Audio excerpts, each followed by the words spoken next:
और तमाम नेता चुप रहते हैं, दलित पिछड़ों के अधिकार छिन जाते हैं। आज चिन्हित करके माइनॉरिटी के लोगों पे जो है बुलडोजर चलाया जाता है और सब लोग चुप है। जब तक आप निकम्मे नेताओं का साथ दोगे, जब तक आप जाति देख के साथ दोगे, तब तक मैं गारंटी से देता हूं कि ना बाबा साहब अम्बेडकर का सपना पूरा होगा, ना सरदार पटेल का सपना पूरा होगा। और अगर ये दो महापुरुषों को मानने वाले लोग एकजुट हो जाए तो मैं गारंटी देता हूं कि सिर्फ उत्तर प्रदेश का नहीं, भारत का भूगोल बदलेगा। मैं ये प्रयास करूंगा। अगर वास्तविकता में इस लड़ाई को लड़ना है, सरदार सेना के लोगों, भीम आर्मी के लोगों, अगर इस लड़ाई को लड़ना है तो एक दूसरे के हाथ पकड़ो, टांग मत पकड़ो।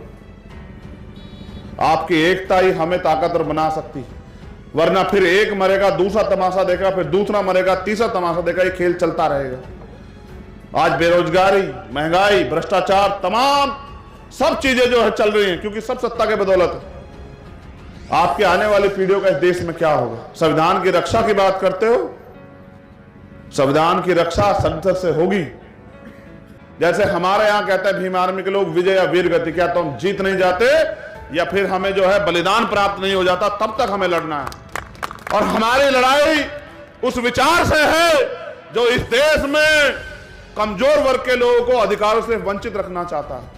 इसलिए मैं आपसे अपील करता हूं, लेकिन याद रखो, इतिहास आपसे सवाल करेगा कि जब इस देश को बर्बाद करने के लिए भारतीय जनता पार्टी के लोग घूम रहे थे और थोड़े थोड़े अवसर देके आपको लूटने काम कर रहे थे, तब भीम आर्मी, सरदार सेना के लोग क्या कर रहे हैं?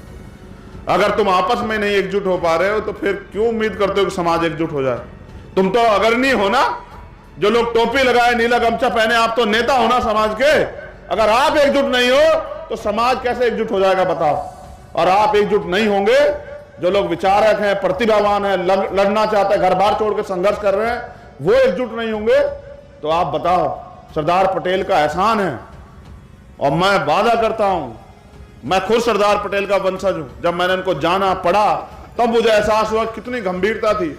वो चाहते तो हट कर जाते कि प्रधानमंत्री बने, लेकिन उनका त्याग इस देश के प्रति था, इसलिए हम उनको याद कर रहे हैं। और हम जयंती समारोह किनका मना रहे हैं? जिन्होंने अपने लिए नहीं, समाज के लिए जिए, देश के लिए जिए। आप अपने लिए जीने वालों को कौन याद रखता है बताओ?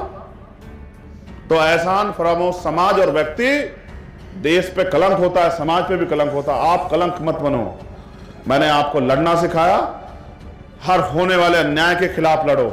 और किसी भी बहन, कोई भी मां, किसी भी जाति को उसका अपमान हो तो उसकी ढाल बन के लड़ो। ये आपकी ताकत, ये सिखाया हमें बाबा साहब अम्बेडकर ने। तो बहुत बहुत धन्यवाद।